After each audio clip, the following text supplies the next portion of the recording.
کندهار او زابل کې یو ځل بیا ناامنیو زور اخیستی.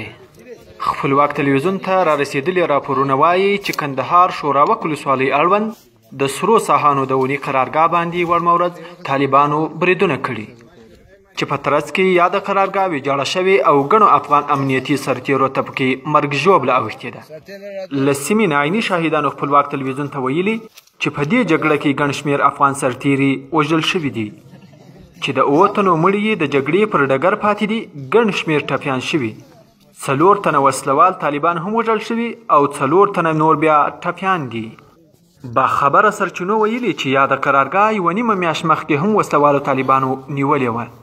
په یاده قرارګاه کې 1 میل کارملی، 2 میله پیکا، 4 میله کلاشینکوف او په زیاته اندازه نظامي او غیر نظامي توکي د وسلوالو طالبانو لاسته ورغلي دي.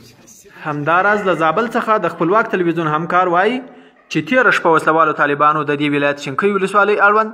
حیات کاکو کور ته څیرمه د افغان ځواکونو مهمه پوسته نیولې چې 7 سرتیري پکې وژل شوي، 1 اراده رینجر سوځېدلې او 4 میله مختلف النوع وسلې د طالبانو لاسته ورغلي دي. دغه شانس یو دانه سکیل د 2 دانې کارملیان دي،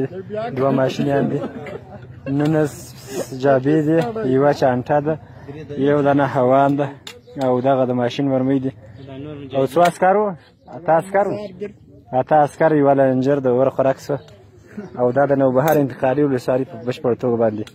فتح سو چې د شینکۍ سره پر سرحد باندې پرته ده. بل خوا د وسلوالو طالبانو ویان قاری یوسف احمدي هم پیښه تاییدوي او وایي په زابل شینکۍ ولسوالۍ کې د دوی وسلوالو 7 تن افغان سرتیري وژلي او 6 میله وسلې د دوی لاسته ورغلي دي. خو تر اوسه پورې د دې دواړو مرګونو پیښو په تړاو کورنیو چارو وزارت او دفاع وزارت څه نه دي ویلي.